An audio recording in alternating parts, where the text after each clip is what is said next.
Borrow this. Good morning, everyone. We'd like to start the program. Welcome to Home of the Bagel. It's great to have Rabbi Jan Katz here with us, our very own. Right? And just before we start, a couple quick announcements. First of all, next week there is no Home of the Bagel because it's the Purim Carnival. So we're all invited to be part of the Purim Carnival. I had a little confusion, but there's so next week we have a Purim Carnival for the whole community, and then the week after I'll be teaching the secrets of Purim, and the week after that Esther Brill will be teaching about Yiddish humor. So we're covered until the end of March, more or less. You know that this is a big day for us at Temple Sinai. When this is finished, 11:45-ish. As we finish, Sandy, what's going on? You want to tell us quickly? So we're going to have an immigration refugee justice program in the social hall. There'll be an opportunity to learn about legal advocacy, and then lots of local organizations that provide direct support to refugees and immigrants in Rochester. Will be there to let you know what they do. Let's see if anyone joined. All right, thank you so much.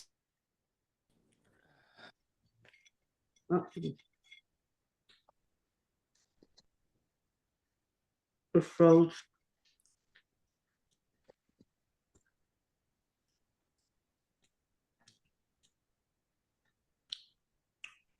Right. Put yourself on mute. All right. So Good. this, all right, we're starting now? Yeah. We're good. All right.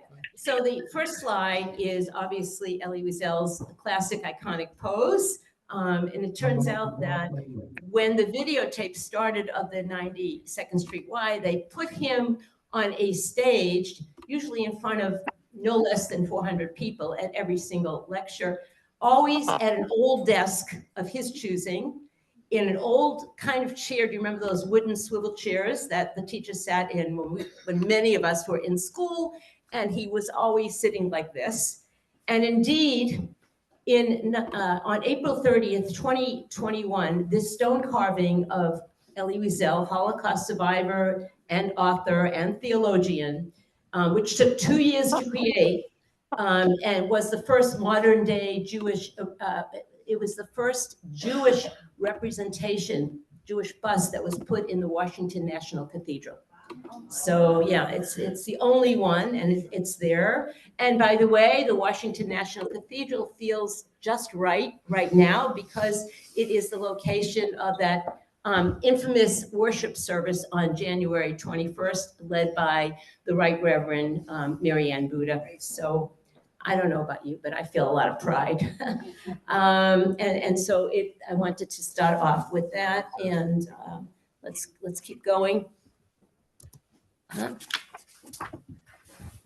right, let's keep going. Let me just see what's going to get this moving here. 1 second. Let's see. Hold on for 1 minute. Yeah, I'm looking for it. Yeah, oh, here it is. Nope. You want to give me a clue here? So she's everything the Episcopal. And I can go down the side, but I'd much rather if I. Switching? Okay, it's Now just you a can little slow. Now you can go. Now I can go. Thank you. You know how we get attached to our own laptops? Oh, yeah. Clearly, I'm not a digital native. All right. So here we go. These are basically the ways in which Elie Wiesel and certainly I think about memory, so our personal memories and our collective memories as a people. And memory, more than anything, why do we engage in memory, especially the memory of the Holocaust, the memory of these big apocalyptic events in the history of the Jewish people? Memory bears witness. Oh, okay. I know the intentions are great here, right? No, they're all muted. Okay. And try to hold the mic like this. Like this? Thank you. Mhm. I need a lot of spotting. All right, are we good? Thank you. Memory humanizes. So I wonder how you understand about memory humanizing. Anyone have any thoughts about that for the moment? Just one or two thoughts? How does memory humanize us? It makes real the people we lost forever. Thank you. Makes real the people we have lost forever. And also memory is usually targeted on the other, or could it be an image? It could be inanimate as well as animate, but certainly it's an opportunity to have empathy. It's another opportunity to have empathy when we think about others. And of course, memory is hope. Hope, obviously, in the ways that we don't make the same mistakes, that we might reflect over missed opportunities. Please. I was going to say, memory is also often connected with history, or our version of history. Yeah, and we'll get to that quote too. Thank you. Thank you so much. All right, here we go. All right, this is not the definition of memory Wiesel speaks of, but hopefully it's a warm-up for this gathering. That time is moving on pretty quickly. This is my favorite memory joke, and please forgive me for associating memory loss with age. It's a thing. I'm talking about myself. I just had to start this way because as my spouse would often say to me, and my mother certainly said to me, anytime you give a presentation, it's going to be really this if you don't start with a joke. So I try. There was a gentleman well into his retirement years who decided one day he needed to get out more. You know, he wanted to socialize more with folks in his local community. One night he put on his best socializing threads and drove to his favorite neighborhood gathering place. He walks in, looks around the place, and notices an engaging woman about his age sitting at the bar. And wouldn't you know it, the seat next to her was empty. He makes his way over to the bar, he smiles and offered a polite hello as he sat down. He ordered a drink, and when it arrived, he took a couple of sips. When he was ready to turn on his charm, he casually turned to the woman and asked, "So tell me, do I come here often?" I don't know. Has anybody else ever heard this one before? I just, I needed to warm up, so I thought I would tell it. All right, now for the heavy stuff. Zachor, why Jewish memory matters. So let me The Hebrew word for remember, Zachor, is repeated nearly 200 times in the Hebrew Bible, with both Israel and God commanded to remember the Sabbath, to remember the covenant, to remember the Exodus from Egypt. One might argue that the commandment to remember has been central to the survival of the Jews in dispersion over thousands of years. So I would ask here if anyone has any thoughts about how memory and Jewish identity interact. Memory and Jewish identity. Any thoughts about that? I mean, you're the wisdom today, certainly not just what's written here on the slides. Anyone thinking about that? How does memory play into your Jewish identity? Please. I think of remembering, celebrating holidays through the years. We did it, we did this when we were children, and the people that we celebrated, and all those Jewish rituals and the people that we shared them with are part of our identity. That's great. We talked about, I think what I hear you saying is that we make our Jewish memories through our ritual and through our celebrations. We're constantly making our Jewish memories, inheriting them from the generations on whose shoulders we stand, but also making our own Jewish memories. Although I will say, I don't know how many of you are like this. Sometimes I will say to my kids, no, we've done it this way all the time. This is the way we're going to do it. I'm still not accepting rice on Passover. What can I tell you? Elise, did you want to also share? Yes. The memory of all the people who passed in the Holocaust makes me feel that I have an obligation to make sure that this religion continues and our people continue forever. Yeah. And I do my part to make sure that happens. Absolutely. Yeah. And if you look back at the, I may have said this somewhere down the line, but it also reminds me of the two renditions of the Ten Commandments, the one in Exodus 20 and the second one in Deuteronomy 7. And in each one, there's a few subtle differences. In the first one, the fourth commandment says, Zachor et HaShabbat l'kadsho, remember the Sabbath day to keep it holy. While the second rendition says, Shamor et HaShabbat l'kadsho. In other words, observe the Sabbath to keep it holy. So it's more or less just what you're saying is, in order to do something, we need to remember it. We need to bring it to mind. We need to see it. We need to be mindful of it. We need to recognize it. We need to somehow embrace it and take it into ourselves. And only then, can we do it. I mean, I think that's a whole lesson in mindfulness and being present for people, right? To notice them, to notice it. I think memory for me is also associated with other senses than just the mind. It's associated with smell and taste. And so those rituals for me are about cooking. And even though I'm so old, I no longer want to cook the Seder ever again. I will do it again this year because it brings back all those memories of Seders when I was a child. I love it. I love it. Thank you for sharing that. It was a great segue. I meant to share this book with all of you. I have a very close friend who lives in Brooklyn and in a townhouse, and above her lives a retired professor, Richard Rabinowitz from Queens College. And a few years ago, he wrote this book called Objects of Love and Regret. And I'm going to quote and read a little bit from one page for you, but in essence, it's about a green can opener that his grandmother bought at a marketplace in the Lower East Side. And the green can opener traveled with the family through the generations from, just in and around New York City with them. It's something that sort of stayed in the family.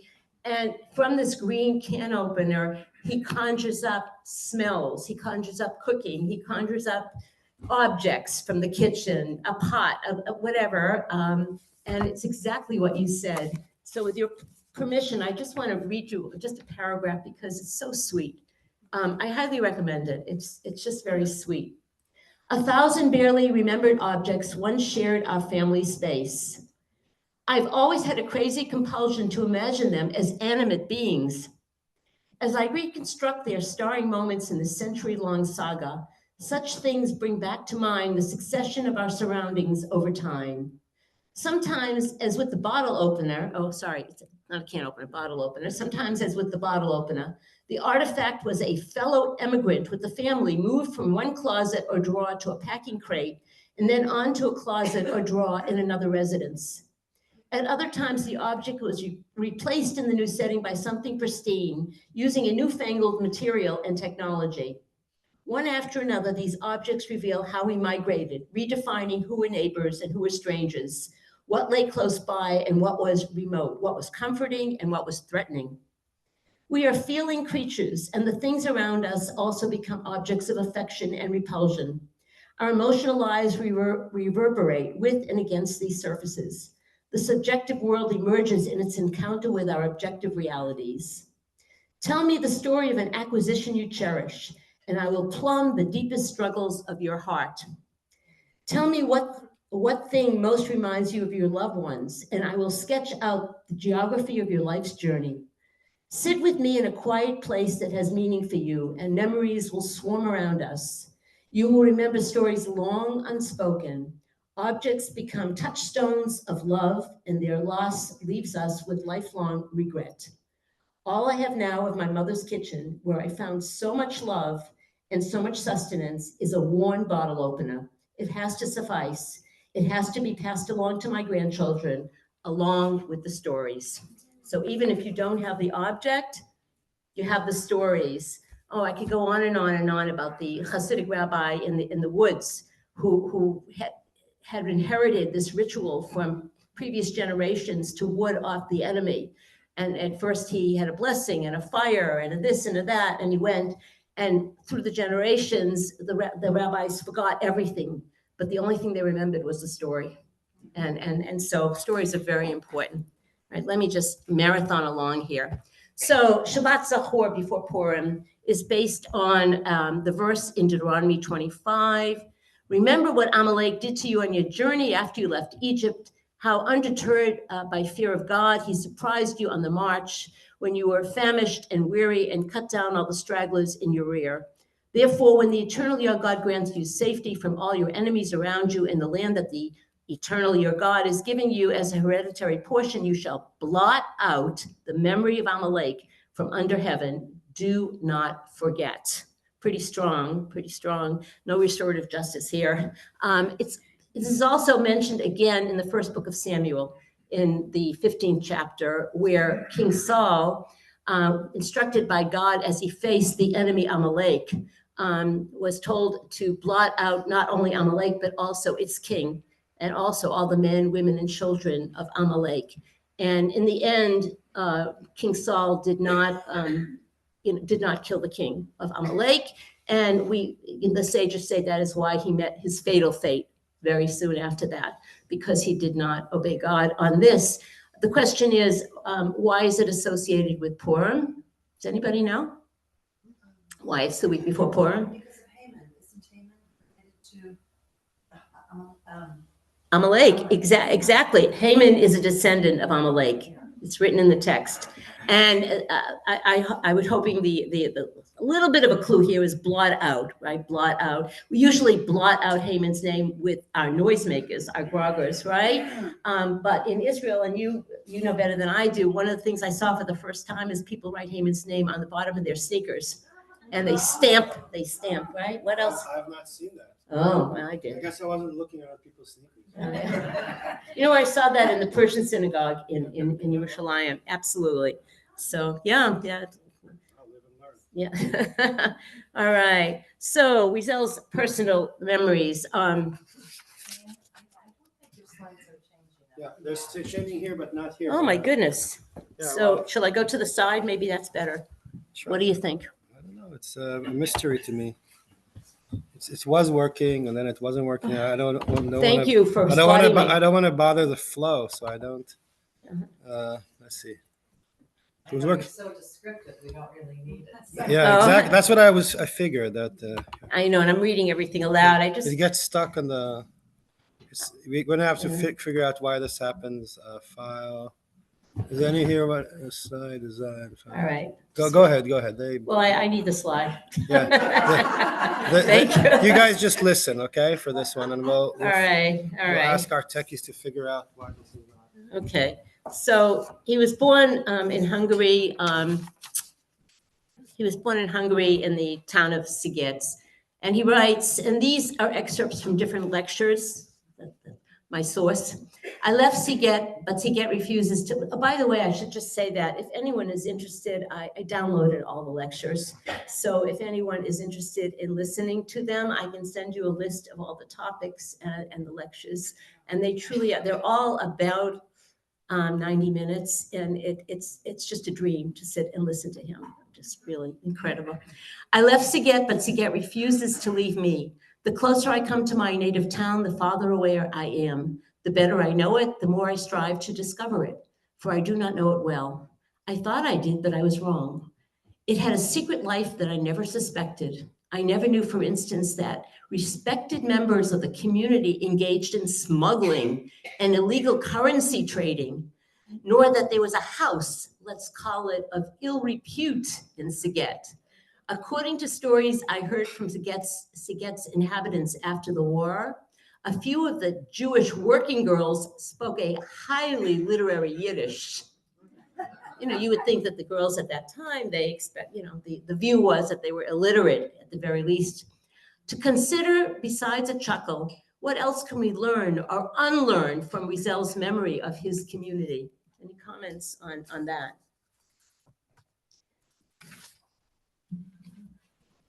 Please, Les.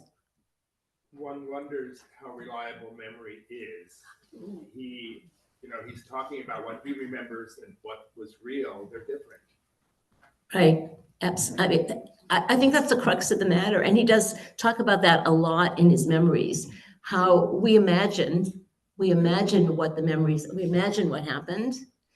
And I have a bunch of quotes that are coming up that speak to how we look at things and how we etch them as memory inside of us. Please. So that's a great point, Leslie.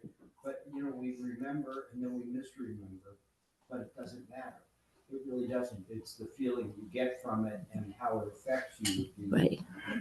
the incident or whatever it is, experience was. And so misremembering, I'm hearing a story sometimes from somebody that I'm very close to, and when she tells the story, and it's, no, it wasn't there. It doesn't matter. It doesn't matter. It's how it's remembered and how the effect it has on that person. That's the important part. Right. Which actually is a great lesson. Thank you so much, because I don't know about you, but sort of in my domestic life,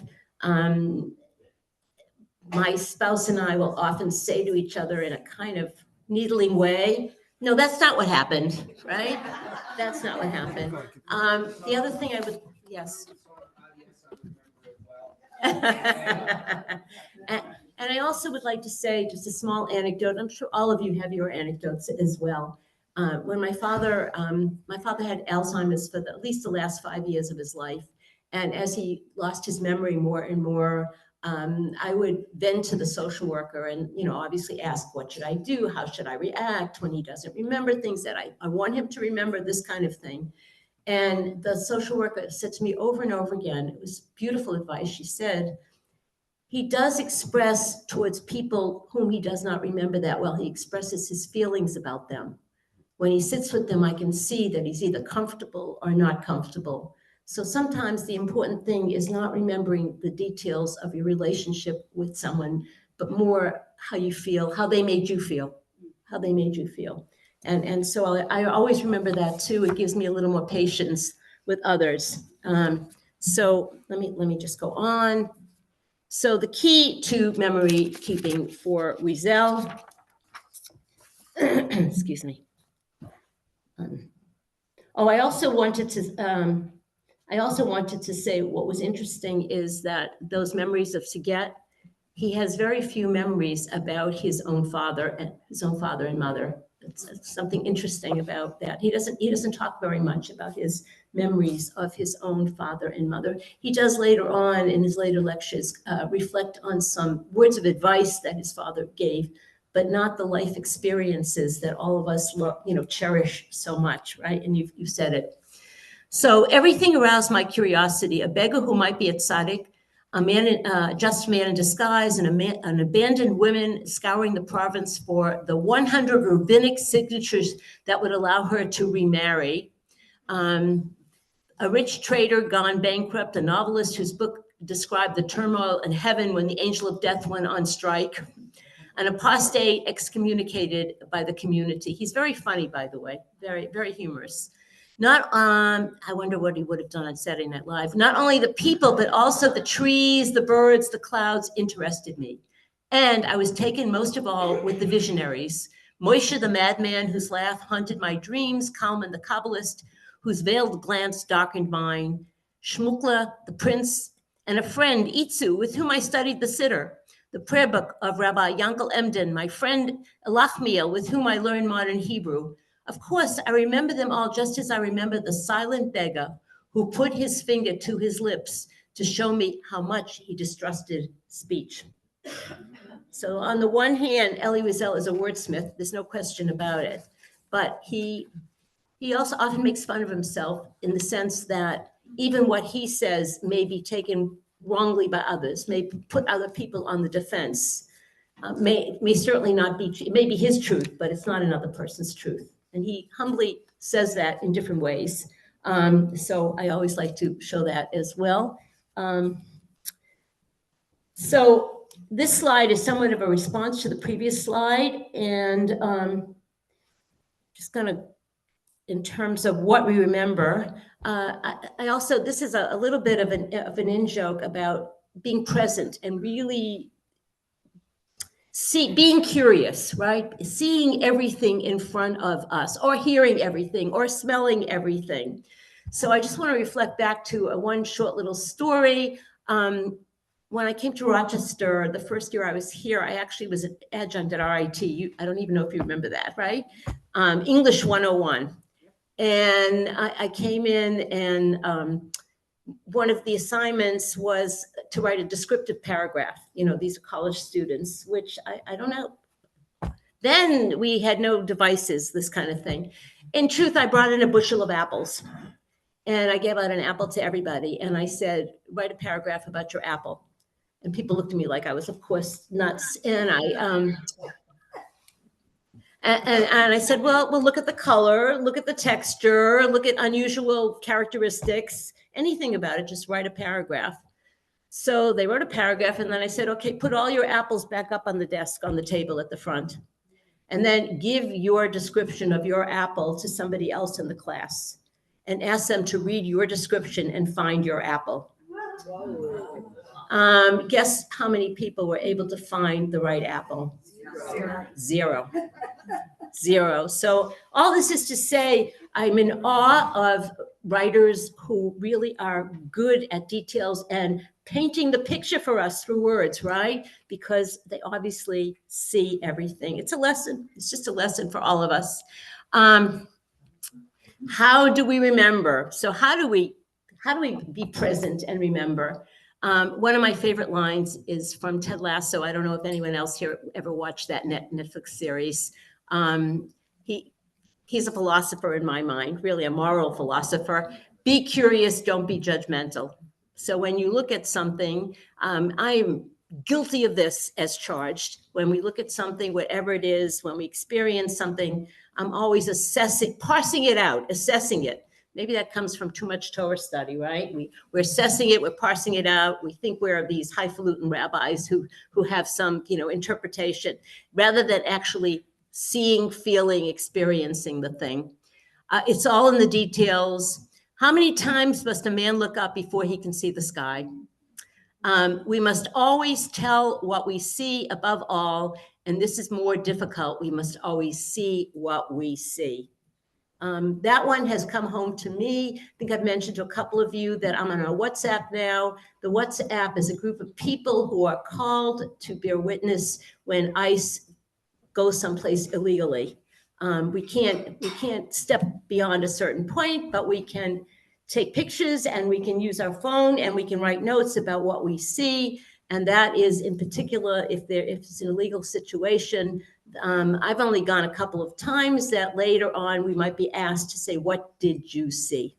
So it's really important to see as much as we can see. And again, remember the Sabbath before you can observe it.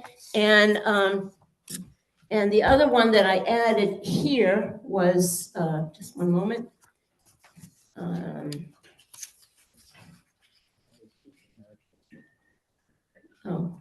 I guess I didn't put it down here, but usually,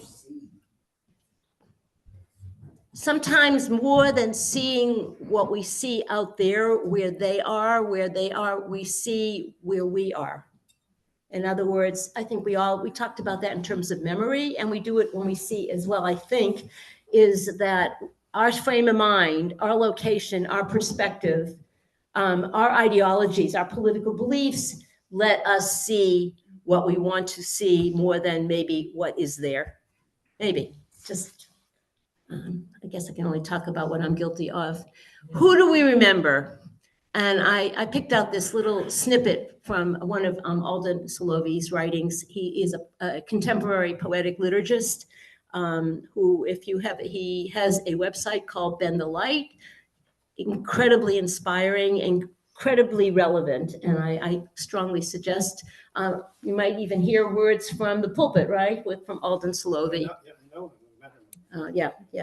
I actually had the privilege, my first year out of rabbinical school, you may or may not know, I was the interim editor of the CCR Press, and I had the extreme gift of editing his book, These Are the Words, Elie Wiesel, and so, yeah, I got to know him on Zoom. How do you spell his name? Alden, and the last one is Solovy. For a fraction of a moment, I walked with you. It began and ended so quickly that it was gone before I felt your presence. Maybe, just maybe, You are asking me to remember how close we can be. So I leave you with that. Collective, Elie Wiesel definitely speaks to a collective universal memory.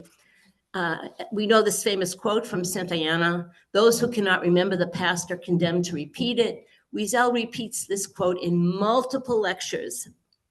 I disagree somewhat on his. I think of the tragic cases of the Ukraine war, the Hamas war, and all the world conflicts. So I ask, how do you feel about that quote, which all of us, have seen once or twice or many, many times? And it's being used a lot now. It's being bantered around. Anyone have any thoughts about that?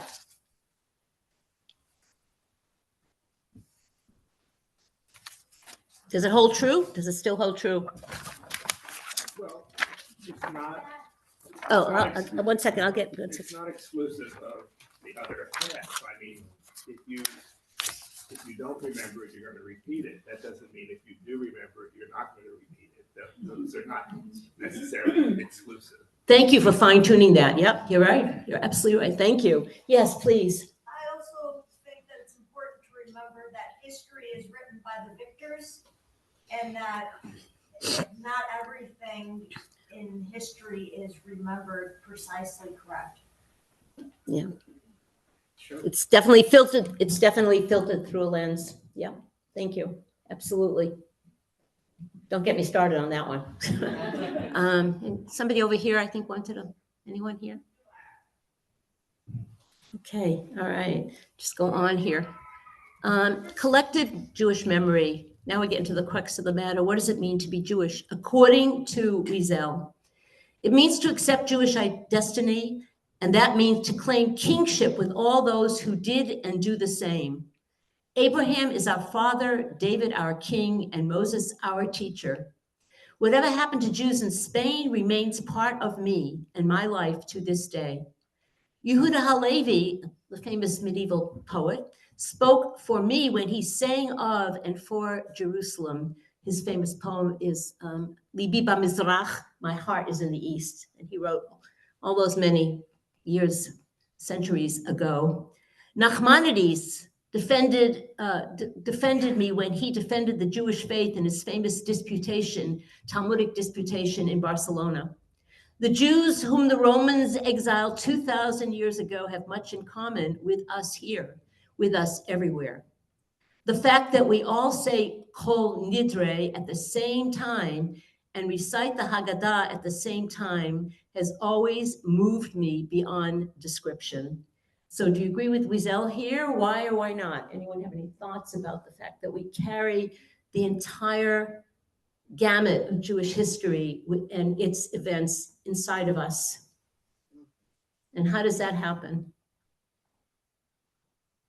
Please, First you have to learn Jewish history, and I think sadly that I think all of us here study and love it, and, yeah. But and I don't mean to brag or anything or be on a high horse, but so many people don't know Jewish history, and they may say they're culturally Jewish, which is great, and feel a Jewish identity, but I think it's so important to first learn the Jewish history, and that's why the schools here are so important, and other Hebrew schools and day schools.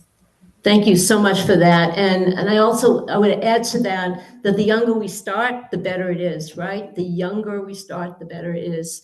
And to me, that also relates to the whole issue of Jews talking to Jews today about politics.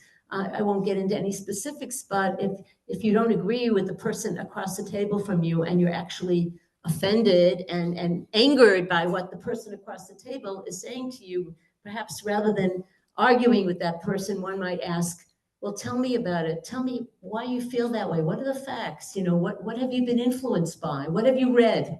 What do you know about it, right? What do you know about the history so that you've gotten to this point in this particular perspective? And that's, I think that I've been trying to key in on that phrase more than anything these days, so not to completely dismiss people outright, but also to call them on their ignorance, right? Even knowing that I am ignorant as well. Oh, thank you. to that point about Jewish history, it's an endless task, but it almost sometimes feels like tying oneself to Jewish history is in some ways the easy part of the equation because history doesn't always fight back. Tying yourself to Jewish present, can be the harder challenge, because there's contravening voices in the room. It's easier sometimes to feel connected to our ancestors than to our contemporaries in many ways. So incredibly true, right?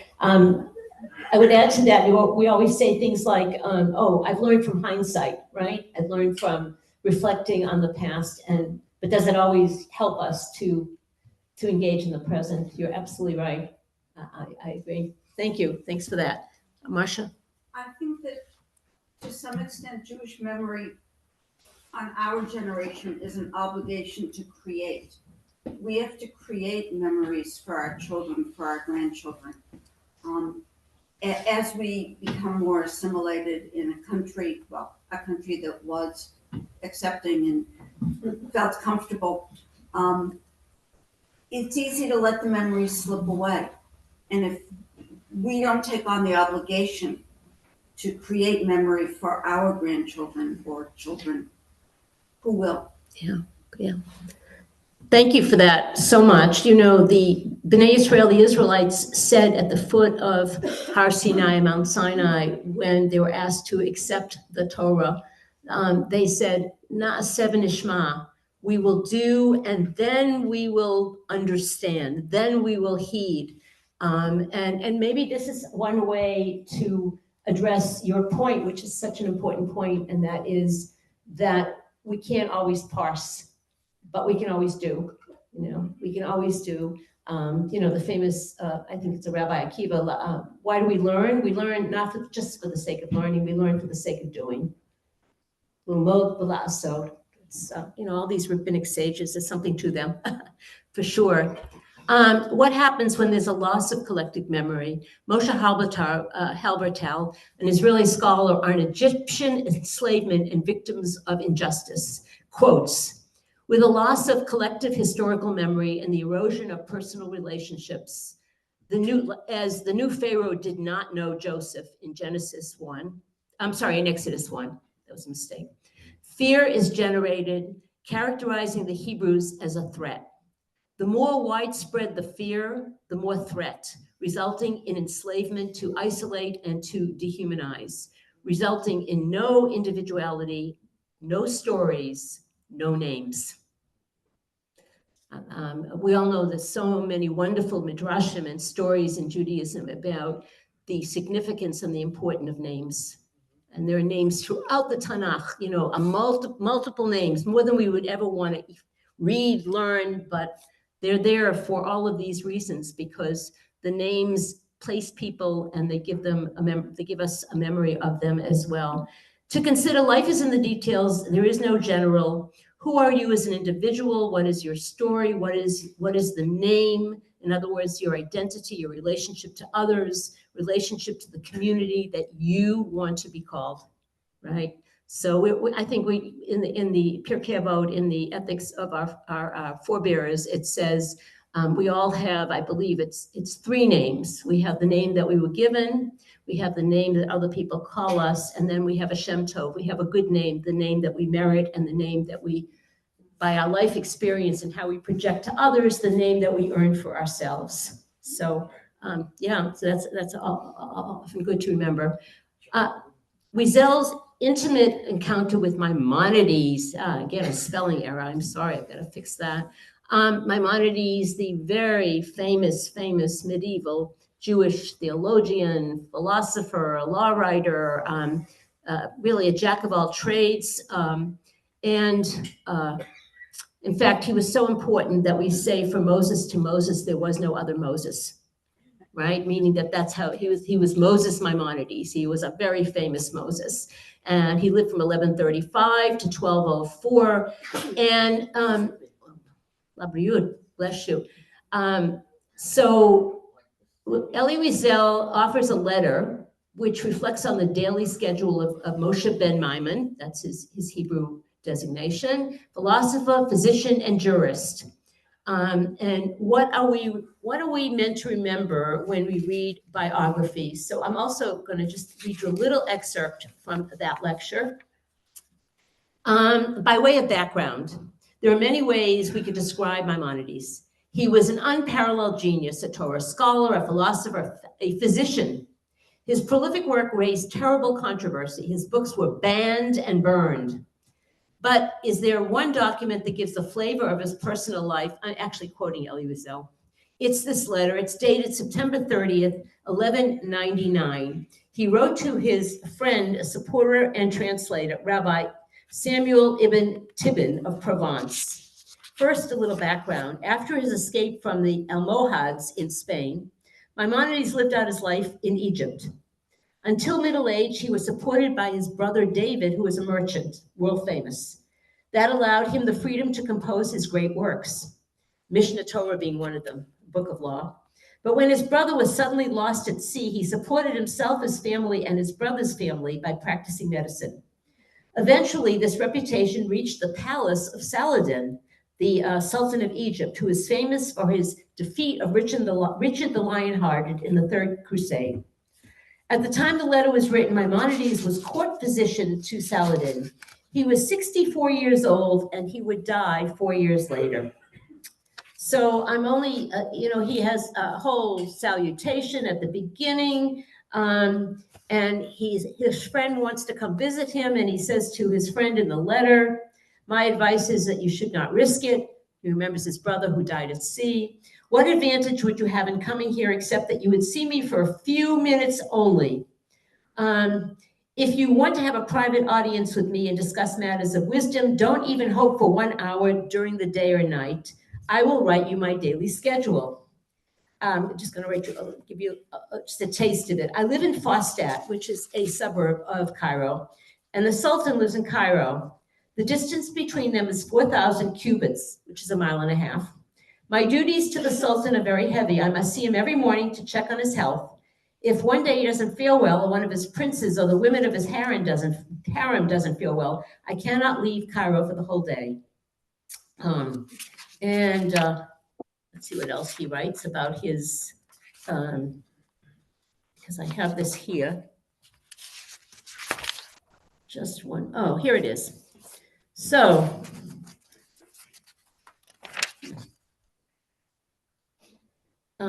he hardly had time to eat. Yeah, you remember that. That's true. It often happens that there is an officer or two who need me, and I have to attend to healing them all day. Therefore, as a rule, I'm in Cairo early each day, and even if nothing unusual happens, by the time I come back to Fostat, half the day is gone. I am ravenously hungry by then. When I come home, my foyer is full of people, Jews and non-Jews, important people and not, judges and policemen, people who love me and people who hate me. A mixture of people, all of whom have been waiting for me to come home. I get off my donkey, wash my hands, and go out in the hall to see them. I apologize and ask that they should be kind enough to give me a few minutes to eat. This is the only meal I take in 24 hours. Then I go heal them. I write my prescriptions and instructions for treating their problems. Patients come in and out until nightfall, and sometimes I swear to you by the Torah, it is 2 hours into the night before they are all gone. Anyway, he goes on and on and on about this and everything he does and every patient he sees during the day. I wondered about just a thought. It's really a rhetorical question. What are we meant to remember when we read biographies? Is it important that we read all the details?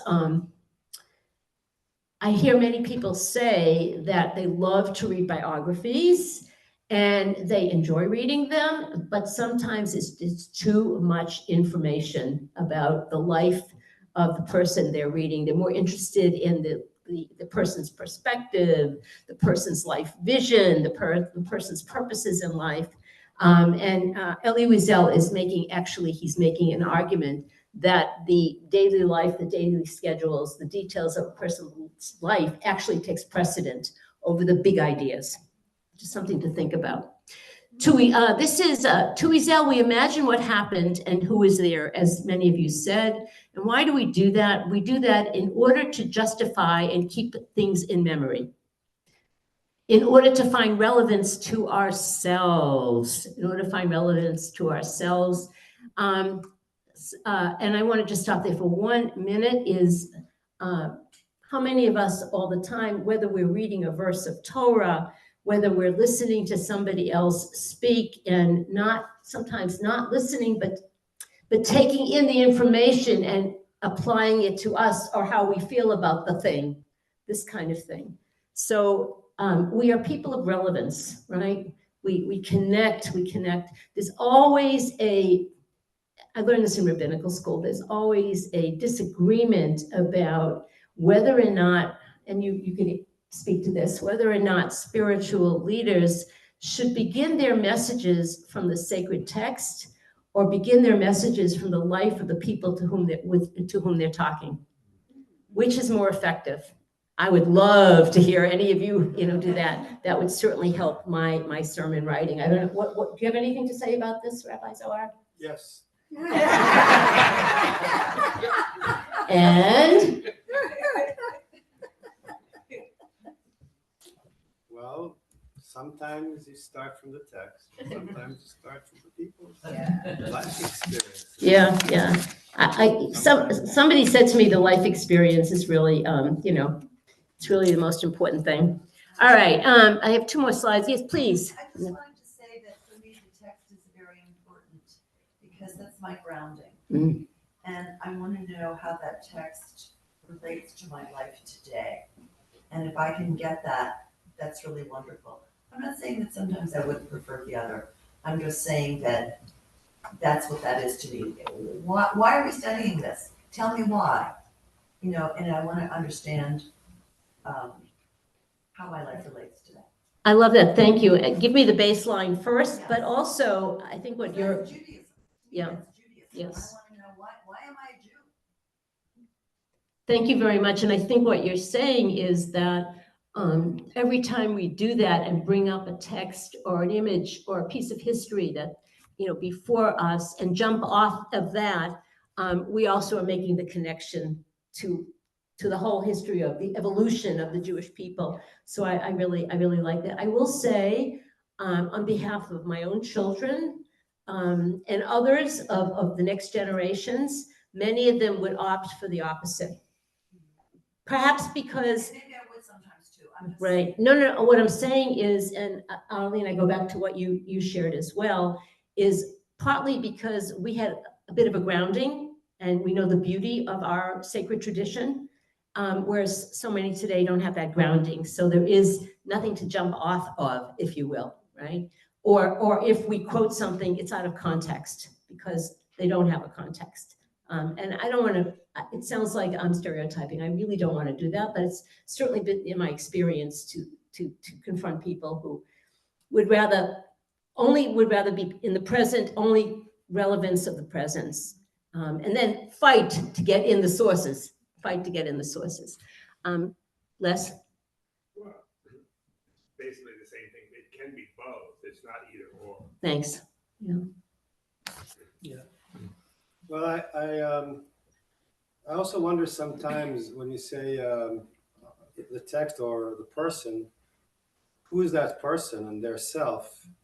And the story that is told individually is often echoing a larger text, whether or not one is aware of it. So it's always a conversation.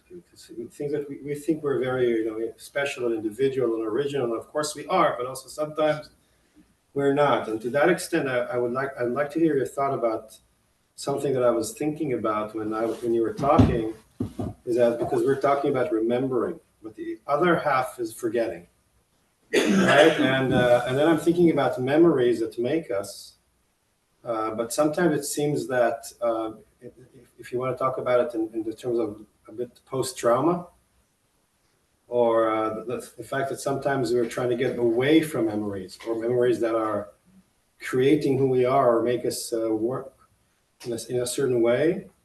And I think a lot of Jewish history and remembering is we want to remember, we want to forget, we can't forget, we remember.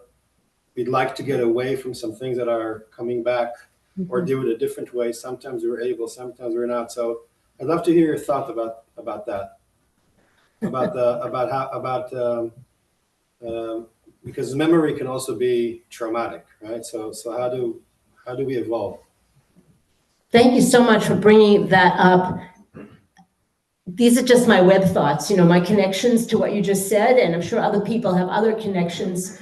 Why I think it's so important today, for me, many of you talked about good memories. Clearly, there are memories that are not good memories. Absolutely, memories of grief, memories of loss, memories of regret. But in general, what I heard you saying is we hold in memory at least the things that lift us up, at least what we imagine lifts us up. But what about those things that we forget intentionally or unconsciously? It reminds me of two things. It reminds me of always learning the words of Torah are black, but all the white in between the words are those things that are not visible, right? They're not visible. They're things that we have to dig and dig and dig. We have to struggle with what's in the white spaces.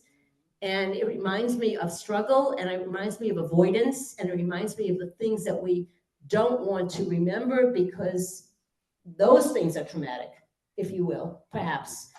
And that also reminds me of all the things that people don't want to talk about today because they are traumatic, they attack our very beings, they're offensive, they're shameful sometimes, and yet because we don't talk about them, we don't work through them. We don't work through them. It's like, it reminds me of somebody in grief over a loss who doesn't want to face or encounter all the things about that loss. Because we're humans, right? We don't want to. It's too hard. Sometimes we go to therapy to help us work through those things, right? But we often just avoid them because we say we need to get on with our lives, which we often don't do. At least from a psychological, I guess my response to you is psychological, but also relevant to today's politics as well. So I don't know, anybody else want to, we have just 2 more slides that I would like to show you, but does anyone else want to comment on Rabbi Zohar's, what? We have no slides. Oh, I'm so sorry. Yeah, you're right. You have no slides. It's too bad. We visualize what you're saying. Okay, all right. But I'm happy to email anybody the slideshow if you want to see it. Go ahead. Shannon, I just want to think about politics.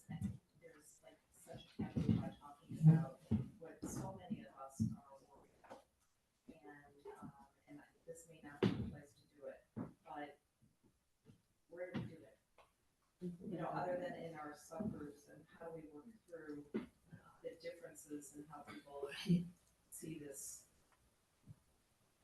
So it's funny you asked that question. I don't want to I want to park it in a way, but I do want to say that many of us have been involved in training these days. It's really talking across the table. In the rabbinic world, there is a Jewish concept called machlochet l'shem shamayim, an argument for the sake of heaven. And what does that mean? And how do we do it? It's very difficult, very, very difficult. But the whole idea is to facilitate conversations across the table. I think there was an attempt to do it here by a group, a secular group. So I participated in the workshop, but where do we have those Jewish conversations? So it's definitely has to be in the work someplace. So it's an interesting concept. Let's park that. Okay, I know the time is running. I just wanted to, this slide, this second to the last slide, is about Wiesel's takeaway. This is a lecture from April 4th, 2001, and the name of the lecture is American Jewry at 350 Years. All right, I won't read all of it, but he covered so much in that lecture. Everything from, it was almost a 2-hour lecture, everything from the migration of Jews from Recife, Brazil to New Amsterdam in 1654. He covered the expulsion of Jews from Spain and then from Brazil to the United States. He covered the development of the Jewish community in the diaspora. He covered the cultural and social successes of American Jews. He covered the tensions between the Sephardi and Ashkenazi American Jewish community. He talked about famous Jews. In that particular one, he talked about the continuing question of lack of response of both American and Jewish leaders to pervasive anti-Semitism. This was in 2001, April 4th, before 9/11. He talked about the newspapers, the Forward and the Freiheit. The Freiheit no longer exists. It was a communist newspaper. It was dismantled in 1988, but the Forward still exists. And he talked about the last thing he talked about was the relationship of American Jews to Israel. And this is a short quote. Call it faith, awareness, sensitivity, memory, consciousness. All that to stay above ground, alive and creative, and possessed by an irresistible urge from all of us to invoke hope, even when it seems frail, and even when it seems that there is none.